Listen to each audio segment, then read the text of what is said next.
A paz do Senhor, tudo bom com você? Espero que sim. Nós estamos hoje, compartilhando a palavra do Senhor com vocês e espero que essa palavra encontre no seu coração um lugar especial.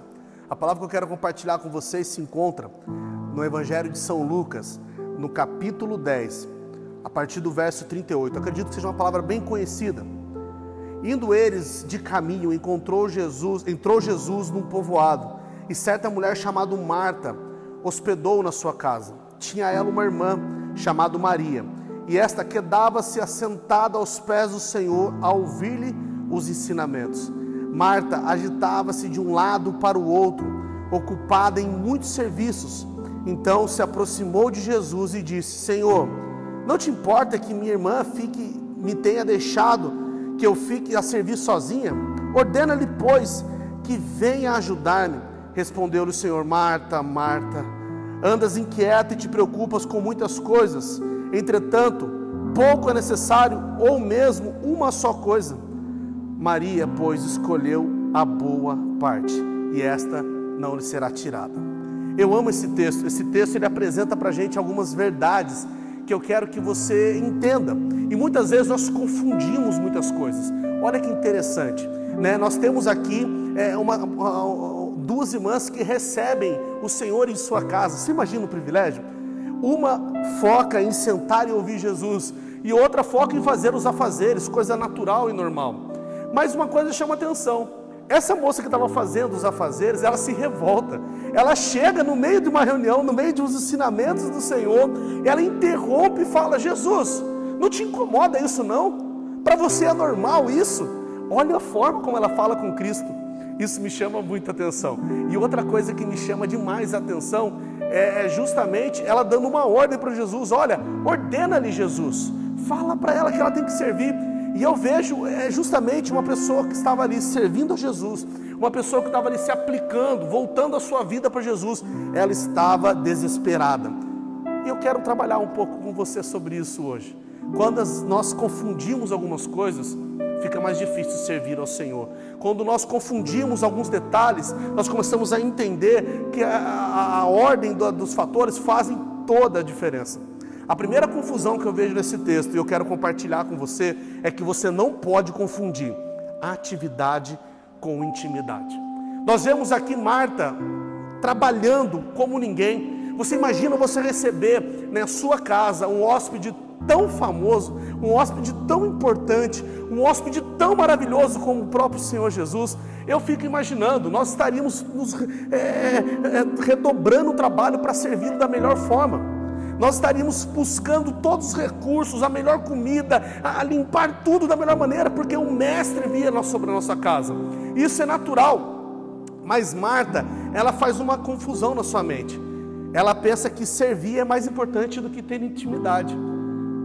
Ah, pastor, mas é importante, e nós vamos trabalhar isso mais para frente. O que eu quero que você foque comigo é que muitas vezes nós temos optado, de vez de nós focarmos na intimidade, nós temos focado no serviço. Qual é o problema disso? O problema disso é que quando nós fazemos algumas coisas sem intimidade, elas se tornam pesadas. Sabe, eu quero que você lembre quando você vai receber alguém que você ama, quando você vai receber na sua casa alguém que você gosta, quando você vai receber de visita e tem que buscar lá no aeroporto alguém importante. É prazeroso, a gente se esforça, a gente corre, a gente vai lá, põe gasolina, a gente faz o melhor banquete, porque quem nós amamos estamos recebendo, e isso torna todo o serviço secundário. É maravilhoso fazer o melhor para servir aquele quem a gente ama. Eu lembro quando eu ainda estava em fase de namoro com a Corine, a gente fazia tudo com prazer, a gente buscava o melhor, se preparava do melhor para servir o melhor. O contrário é muito complicado. Quando nós temos que servir sem intimidade, se torna algo pesado, se torna algo complicado, se torna algo desafiador, se torna algo que começa a se tornar chato.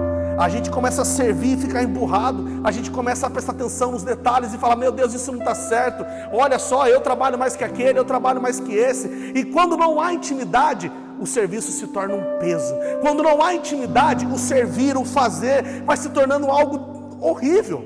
Tem gente que está na igreja assim, que devido a tantas coisas, tem focado em servir, devido a tantos afazeres, tem focado tanto no serviço, mas tem esquecido da intimidade. Eu fico imaginando, nesse período que nós estamos vivendo, esse coronavírus, essa pessoa deve estar num colapso, porque os afazeres da igreja estão pausados durante um tempo. Nós já estamos ao segundo domingo sem culto, quer dizer, o segundo domingo sem precisar abrir a igreja, sem precisar ensaiar louvor, sem precisar de tantas outras atividades. E pessoas que aprenderam a seguir o Senhor somente através de ativismos. Nós temos um desafio agora, que é entender e não confundir serviço, não confundir atividade com intimidade.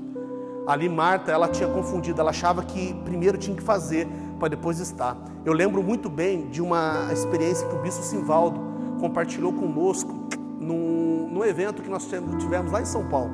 E ele compartilhou que um dia ele estava na casa dele, ele com a tia Márcia, sua esposa, e ele estava lá na sala e falou: Márcia, vem ficar comigo. E aí ela falou: Simvaldo, só um minuto, eu estou terminando a janta. Tá ok. Daqui a pouco ele: Márcia, vem ficar comigo só um minuto, eu estou terminando a louça. Daqui a pouco ele: Márcia, vem ficar comigo só um minuto, eu estou lavando a roupa. E tudo que ela estava fazendo era para o bispo Simvaldo, importante isso. E muitas vezes nós ficamos assim, tudo que nós estamos fazendo é para Deus, sim. Mas uma resposta dele que mudou a minha mente sobre esse sentido, e até gerou essa pregação, é quando o bispo Simvaldo fala para a tia Márcia, né? Eu não quero que você faça as coisas para mim, eu quero você. E eu fico imaginando Deus olhando para nós, correndo de lá para lá e para cá, com a agenda lotada, com curso, com escola de líderes, com GECEL, com ministério de louvor, com agenda lotada, e a gente competindo com tudo isso, e Deus olhando para você e para mim, falando: filho, antes de querer o seu serviço, eu quero você. Por isso nós não podemos confundir atividade com intimidade. Outra coisa que nós não podemos de maneira alguma confundir é privilégio com escolha. Tem gente que olha, né? Marta fica revoltada com Maria. Marta fala assim: como que pode? Enquanto eu tenho que trabalhar, você fica aí sentada. Como que pode? Enquanto eu tenho que fazer as coisas, você pode ficar aí no seu lugar. Como pode isso? E tem gente que acha que intimidade com Deus é um privilégio. Tem gente que olha e fala: por que aquela pessoa tem mais intimidade e eu menos? Tem gente que está como Marta, revoltada, fala: olha, eu não tenho intimidade porque eu tenho que fazer as coisas. Eu não tenho intimidade porque eu tenho que fazer tal coisa. E aí que entra uma confusão que nós temos. Nós achamos que intimidade com Deus está relacionada a um privilégio. Deixa eu te dizer, querido, Jesus morreu na cruz para todos. A palavra do Senhor diz que Ele veio para o mundo inteiro. Você foi alcançado, e estar em comunhão com Cristo não é privilégio. Deixa eu te dizer, estar em comunhão com Cristo é uma escolha. Preste atenção nessa frase que eu vou dizer. É uma frase muito triste, que Deus ministrou no meu coração, mas eu quero que você seja ministrado por ela. Olha que interessante essa frase. Essa frase diz bem assim: intimidade não é um privilégio de alguns, infelizmente é escolha de poucos. É impossível não notar com o filho pródigo. O filho pródigo, ele tem um irmão, e o irmão, quando volta, né, do trabalho, ele vê uma festa para o filho pródigo, ele fica revoltado, ele vai lá tirar satisfação com o pai, e fala: pai, você não pode, nunca me deu um bezerro cevado, você nunca me deu nada, você nunca me deu trabalho para você há anos. E eu vejo um monte de crente fazendo isso, eu vejo um monte de crente falando dessa maneira: Deus, eu sou fiel, Deus, eu vou na tua casa e eu não tenho isso, não tenho aquilo, não tenho assim, não tenho assado, porque ele acredita que intimidade é privilégio. Mas, meu irmão, hoje Deus tem uma verdade libertadora para sua mente, hoje Deus tem uma verdade libertadora para sua vida. Intimidade não é privilégio, intimidade é escolha. Intimidade é você que escolhe. E deixa eu te dizer, infelizmente, poucos escolhem intimidade. Vou fazer uma pergunta sincera, você responde aí no seu coração: você tem escolhido intimidade ou você tem escolhido a sua carreira? Você tem escolhido intimidade ou você tem escolhido seus filhos? Você tem escolhido intimidade ou tem escolhido os seus planos? E aí você pode até pensar que intimidade é privilégio. Você pode até pensar, conjecturar que intimidade é coisa para poucos. Mas deixa eu te dizer, intimidade não é coisa para alguns. Intimidade é escolha de poucos, infelizmente. Mas tem mais uma confusão aqui que eu quero ministrar com você. A terceira e última confusão é quando nós confundimos importante com necessário. Olha que coisa de doido. O que Marta estava fazendo era importante. Servir ao mestre ter uma boa refeição, ter uma casa limpa, ter tudo isso é muito importante. Eu não estou excluindo isso de maneira alguma, alguém teria que fazer.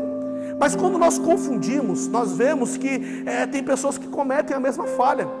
Quando ela vai tirar satisfação com Jesus, Jesus responde para ela: Marta, Marta, está muito inquieta com tantas coisas, mas deixa eu te dizer, apenas uma é necessária. E nós temos trocado isso de uma maneira incrível. Nós temos substituído isso de uma maneira sobrenatural. Nós temos trocado algo que é importante. Nós temos trocado de uma maneira surreal. Nós temos trocado o que é importante, o que é necessário pelo aquilo que é importante. Meu irmão, servir na casa do Senhor é importante. Ministério de louvor é importante. Tantas coisas são importantes dentro da igreja, mas deixa eu te dizer que tem uma que é necessária. Uma é necessária, e é estar diante da intimidade com o nosso Deus. Nós temos trocado o necessário por importante. Deixa eu te explicar. Importante é tudo aquilo que nós devemos tomar algum cuidado. Importante é tudo aquilo que nós devemos dar uma atenção. Mas deixa eu te explicar a necessidade, necessário. Necessário é aquilo que nós não podemos viver sem. E eu tenho uma pergunta para você, como eu fiz há pouco tempo atrás. Para você, intimidade com o Senhor é importante ou é necessário? Como você tem lidado com a intimidade que você tem com Deus? Essa resposta vai nortear todo o sentido dessa mensagem. Enquanto nós achamos que nos relacionar com Deus é importante, separamos um tempo, dedicamos uma atenção para isso. Isso, meus irmãos, vai mostrar um fracasso que nós vamos ter espiritual. Mas quando nós notarmos, quando nós entendemos de uma maneira séria que nos relacionar com Deus é algo necessário, sem o qual nós vamos morrer espiritualmente e fisicamente também, aí sim nós vamos entender a real ordem de prioridades dentro da casa de Deus. O que eu quero é que você foque nessa noite, nesse momento, no horário que você está assistindo essa palavra. Quais são as confusões que nós temos feito dentro da casa do Senhor? E que essa palavra continue a ser ministrada no seu coração. Eu posso orar por você? Se você quiser, feche seus olhos juntamente comigo. Vamos fazer uma oração. Deus, que nós possamos aprender com a lição aqui que o Senhor ensina através da Marta e Maria. Duas irmãs, ó Pai amado, que depois se tornam tão importantes para a palavra, depois vão viver milagres sobrenaturais na Tua palavra, mas aqui no começo o Senhor corrige algo sobrenatural. O Senhor corrige uma direção de percurso, na diferença do religioso e na diferença do filho. E Deus, que nós possamos entender isso sobre as nossas vidas. Quantas confusões nós temos vivido dentro de igreja, quantas confusões nós temos vivido dentro das nossas vidas e dos nossos corações. Pai, que no nome de Jesus nós possamos aprender e sobreviver de uma maneira como filho, não somente como um religioso, e que nós possamos organizar em nossa mente aquilo que é prioritário, a nossa intimidade contigo. Deus, no nome de Jesus, fala conosco. Amém. Que Deus abençoe a sua vida, no nome de Jesus.